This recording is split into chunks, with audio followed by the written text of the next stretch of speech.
Hoje é terça-feira, dia 15 de março de 2022, são 13 horas e 35 minutos, 27 graus, em Franca, São Paulo.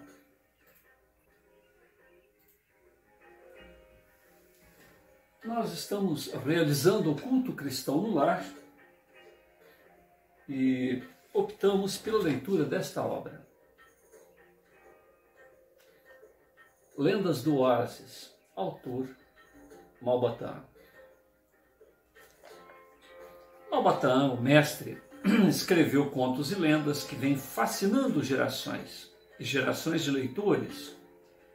Nas 15 histórias aqui apresentadas, em cenários diversos, as escaldantes areias do deserto, a gélida Ucrânia, a imperial Viena, a misteriosa Índia, monarcas, príncipes, sultões, sheiks, rabinos, beduínos, dançarinas hindus, poderosos governantes, humildes escravos, vivem amores proibidos, são tentados pela vaidade, conhecem as injustiças das punições e são premiados pelos gestos de amizade.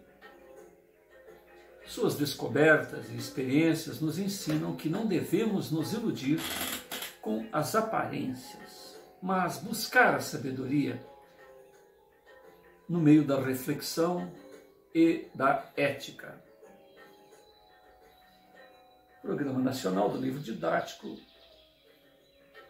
obra distribuída pelo Governo do Estado de São Paulo.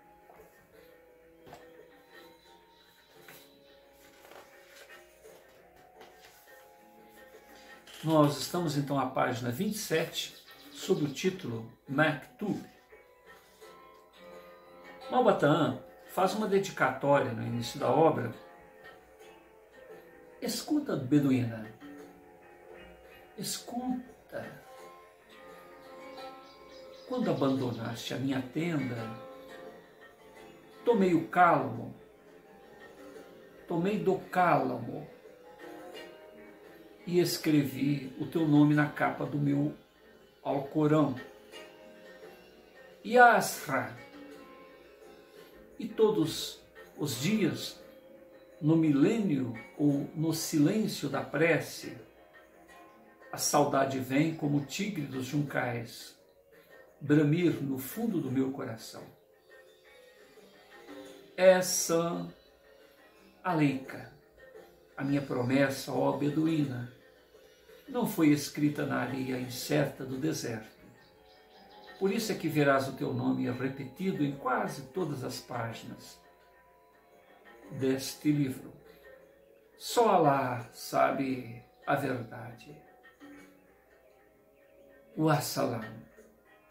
Oásis de Alib, 7 da lua de Rebiá, 1904, Malbatã. Página 27 da obra Lendas do Oásis. Maktub, uma lenda árabe. Maktub estava escrito. Afirmam os historiadores que do túmulo de Sidi Yaqub, existente em Tlassen, data do século XI,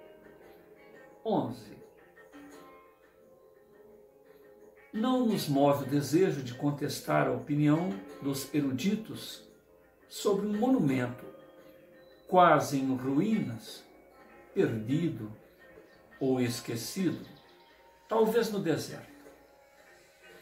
A única coisa realmente interessante que se encontra nessa couba, outrora tão venerada pelos crentes, é uma inscrição ali deixada por um escravo.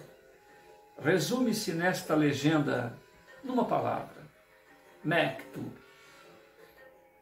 gravada sobre a pedra que cobre as cinzas de Sidi Yaqub. E sabeis, ó cristão, o que quer dizer Maktub? Esta palavra encerra filosofia de um povo, o destino de uma civilização. Maktub é um vocabulário árabe que significa apenas estava escrito, ou melhor, tinha que acontecer. Maktub é, enfim, expressão da fatalidade. Tal palavra, na laje tumular de Tlemcen, recorda um episódio ocorrido com dois namorados que o destino caprichoso uniu para depois separar cruelmente.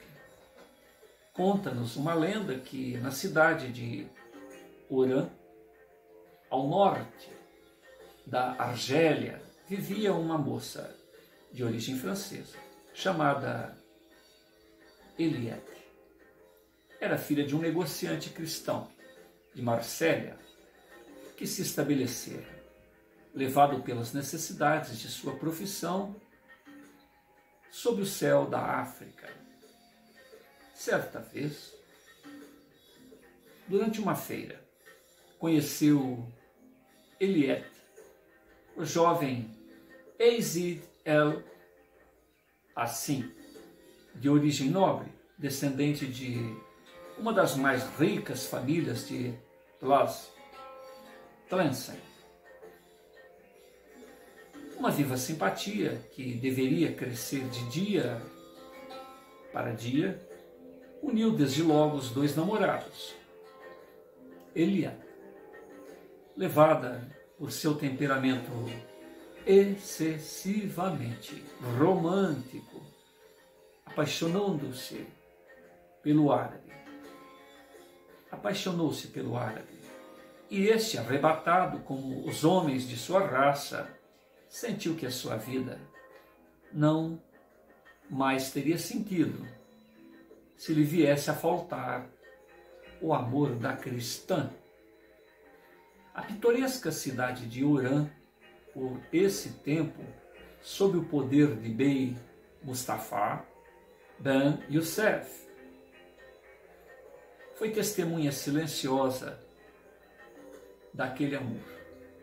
As tamareiras, sob o sol causticante, abriam suas palmas e estendiam no chão, da praia até a montanha, um largo tapete de sombras, sobre o qual os dois jovens caminhavam felizes. Longas horas, esquecidas em doces colóquios. Um grande abismo de intolerância, preconceitos, separa, entretanto, uma cristã de um adepto da religião de Maomé. Os pais de Eliette, informados das inclinações amorosas da jovem, opuseram-se tenazmente àquele casamento que lhes afigurava desonroso. E o primeiro brigue que levou ferros de Oran transportou para Marsella a apaixonada menina. O infortúnio na vida das criaturas escreve às vezes páginas, várias páginas, num período durante o qual a felicidade mal teria tempo para esboçar a curva da letra Aleph, A-L-E-F. A infeliz Eliette, ferida tão rudemente em seu delicado coração, não soube resistir. Adoeceu gravemente em consequência daquele golpe iniciado pela separação e concluído pela desesperança. Sentindo avizinhar-se dela a sombra da morte, mandou chamar em segredo um imã que vivia O Islã não admite sacerdotes. O ímã desempenha apenas as funções de oficiante nas orações diárias da mesquita. Sentindo avizinhar-se dela a sombra da morte, mandou chamar em segredo um ímã que vivia no porto, entre aventureiros e embarcadiços. Quero morrer, confessou ela entre soluços ao velho maometão. Na religião de Alá, que é a crença do meu noivo, a vida nos separou. Quem sabe se a morte não irá pôr termo a esta separação. E morrendo fiel à religião que os árabes professam, terei o consolo supremo de encontrar no céu muçulmano, aquele que tanto amei na terra. Se o teu desejo é sincero, menina, respondeu o imã, não porei dúvida em servir de testemunha a tua conversão. Basta para isso que pronuncies 3 vezes a nossa profissão de fé. Eliette, sem hesitar, assim falou: declaro só um Deus, que é Alá, e que Maomé é o profeta de Alá. Declaro que só há um Deus, que é Alá, e que Maomé é o profeta de Alá. Declaro que só há um Deus e que Maomé é o profeta de Alá. 3 vezes repetiu as palavras que constituem o dogma fundamental da religião dos árabes. O imã, então, tirou as sandálias, abriu um exemplar do Alcorão e, voltando-se para Meca, a cidade santa, leu em voz alta o primeiro capítulo do livro de Alá.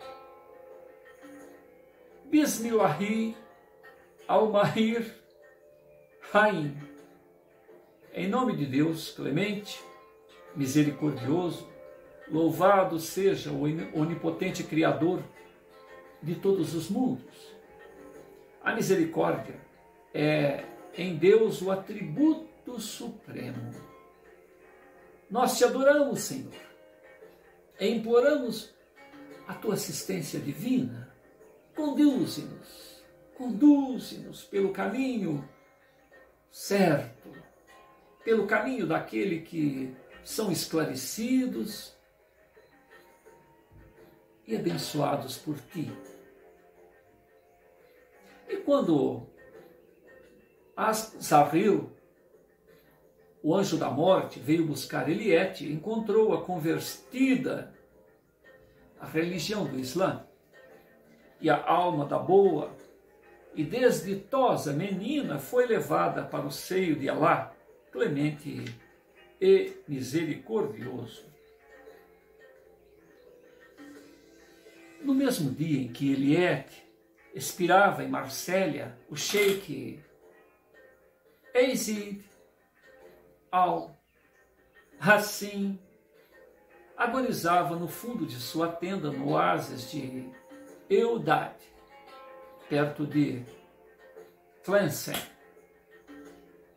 Junto ao leito do desventurado moço, aguardava-se apenas 2 pessoas, um escravo, que a dedicação extrema impedira de abandonar o sheik,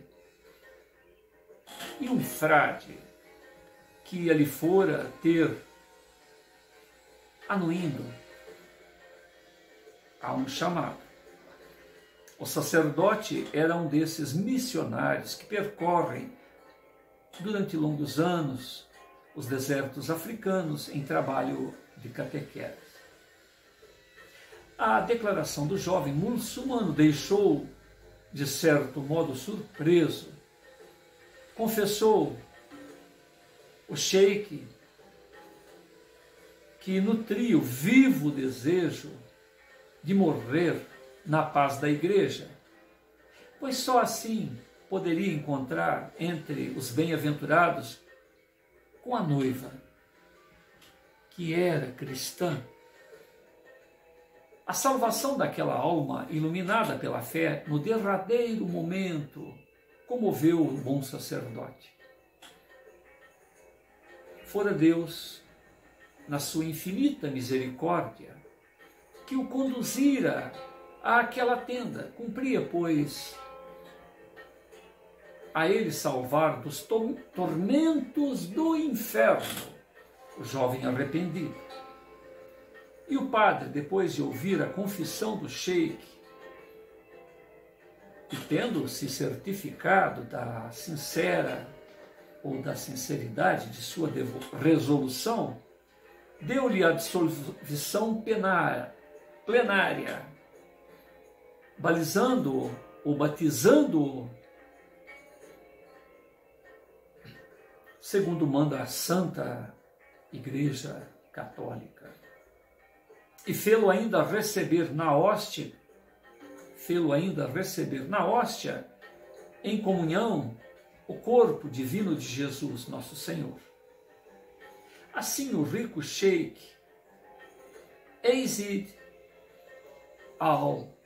assim, príncipe de Tlemcen, que em vida rezara nas mesquitas e erguera preces a Alá, o onipotente, cerrou os olhos para os desenganos do mundo, como um bom cristão. Maktub. Estava escrito: a fatalidade é cega, a fatalidade é inexorável. Estava escrito que os dois namorados de Urã nunca mais teria termo a cruel separação, e nem mesmo com a morte veriam realizado o seu sonho de amor. E isso aconteceu. Ela morreu muçulmana, ele também por amor morreu cristão. Maktub, Malbataha.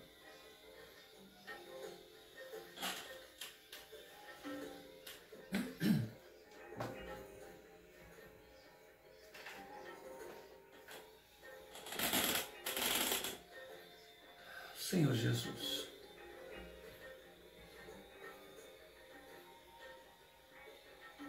Mestre incondicional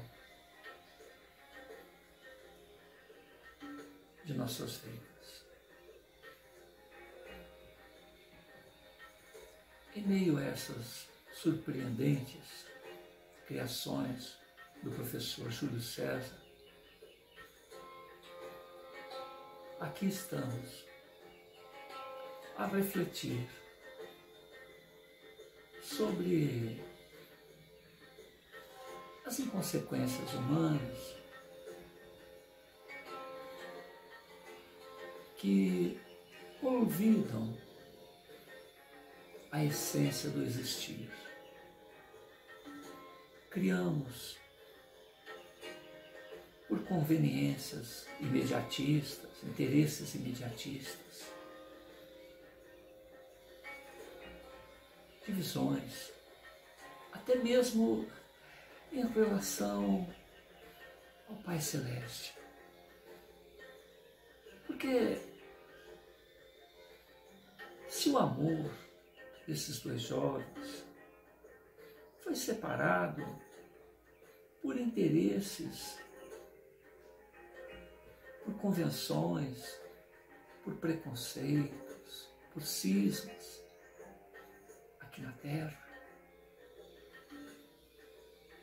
certamente aqueles que fisicamente ausentes se encontram certamente,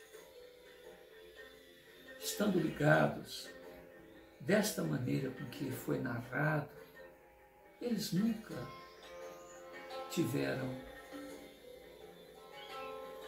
longe um do outro.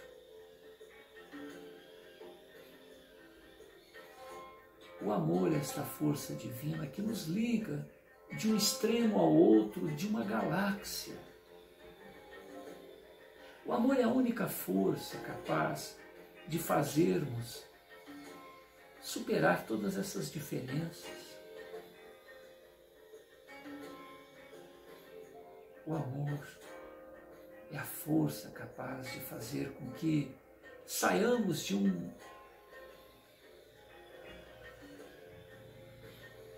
estado qualquer e evolucionemos rumo a essa força galáctica. Porque aqui nós colocamos a distância imposta por convenções religiosas. É como se houvessem vários deuses. Quem é Deus? Temos condições de compreender a extensão que representa o Pai Celestial nos dizeres do nosso Mestre Nazareno?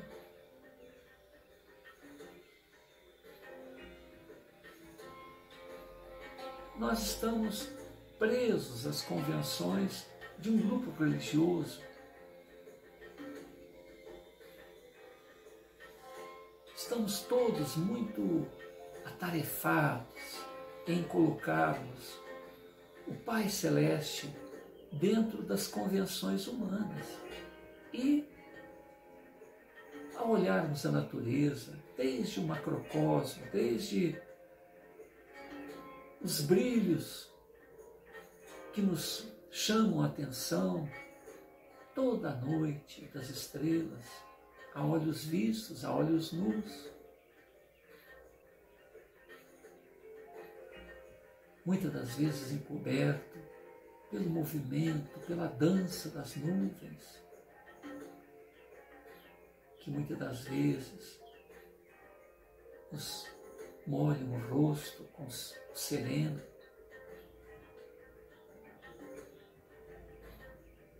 Com os ventos que causam bailado desta pintura cósmica em desenhos itinerantes e metamorfoseados ao sabor da imaginação de quem os olha. Junta-se o matiz de toda a natureza que nos cerca. O som dos pássaros, o coachar dos batracos.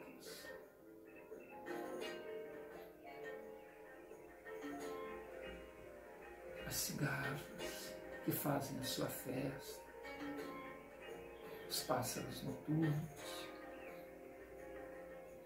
enfim, ao nosso redor é uma sinfonia de perfume,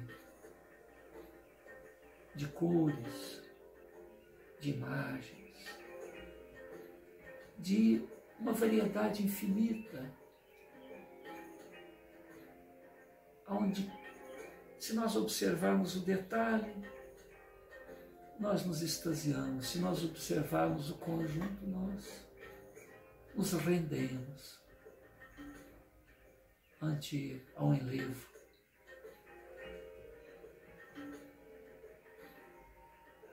Para aqueles que conseguem ver, além do chão da terra, centenas de milhares, bilhões de decalhões de galáxias, de sistemas, de ilhas estelares e de multiversos. Quanto nos apequena e quanto nos torna imbecis queremos nominar o inominável, limitar o ilimitado, Nós temos apenas que nos render a esta grandeza cósmica que onipresentemente tutela, dirige, abençoa, organiza e nos torna co-criadores, enviando os seus propósitos, a exemplo do Cristo de Deus, a exemplo de Maomé, a exemplo de Buda, Krishna e tantos outros, para nos fazerem perceber a herança divina de que todos estamos investidos. Lembrarmos que somos deuses, filhos de peixe, peixinhos somos. Filho de Deus, deuses, todos os somos. E esta chama crística, esta pequena fagulha da grande labareda que representa o autor da vida,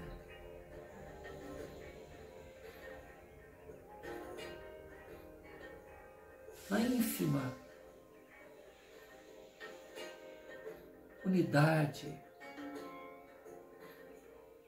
o todo está presente. Então podemos, desde que o queiramos, entender que o Pai Celeste, que a razão de ser, do existir de todos esses multiversos, não tem nome. Ele está em cada um de nós e em todo lugar.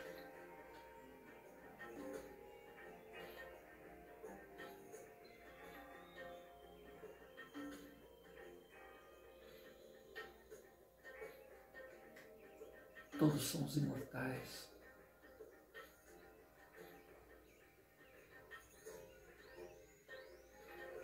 E esta herança é irrecusável. Ou compreendemos, ou vivemos ridiculamente. Em nome do amor, 2 jovens decidiram, ao final da vida,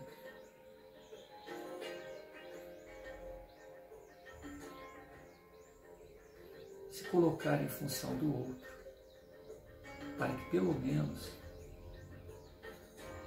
no plano do mais além pudessem estar juntos, já que isto lhe foi recusado pelas convenções humanas.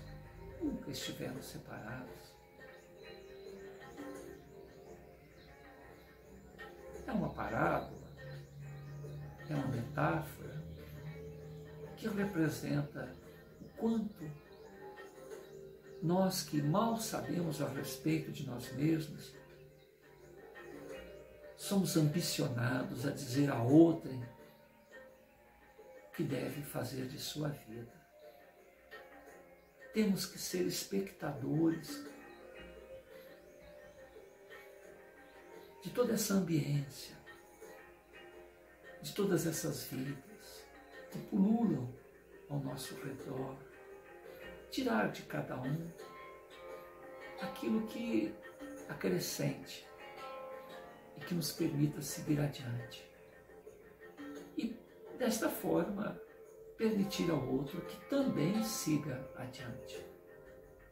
Se somos imortais, se somos fagulhas da grande fogueira, que é o próprio autor da vida, que nos convida a fazer o que ele fez, reconhecendo-nos co-criadores, não importa a maneira com que estejamos, onde estagiemos, iremos criar a nossa própria realidade e interferir na realidade daqueles com os quais convivemos.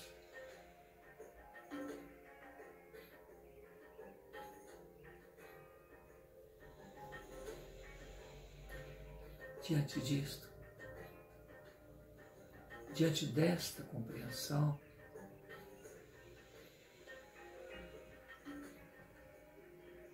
não nos resta outra alternativa senão nos ampararmos no amor, fazer ao outro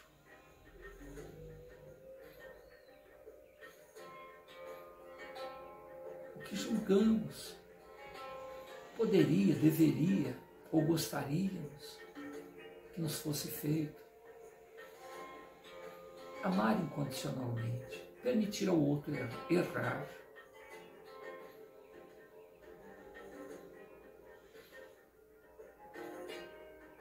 Mais cedo ou mais tarde, cada qual irá se entreter com as consequências e daí para diante do erro, diante das consequências, do erro de algo, dos equívocos, assumiremos novas posturas perante a vida.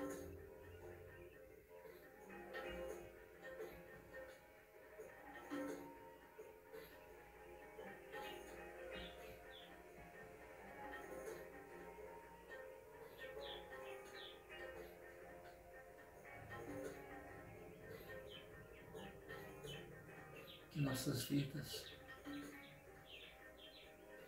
sejam sempre voltadas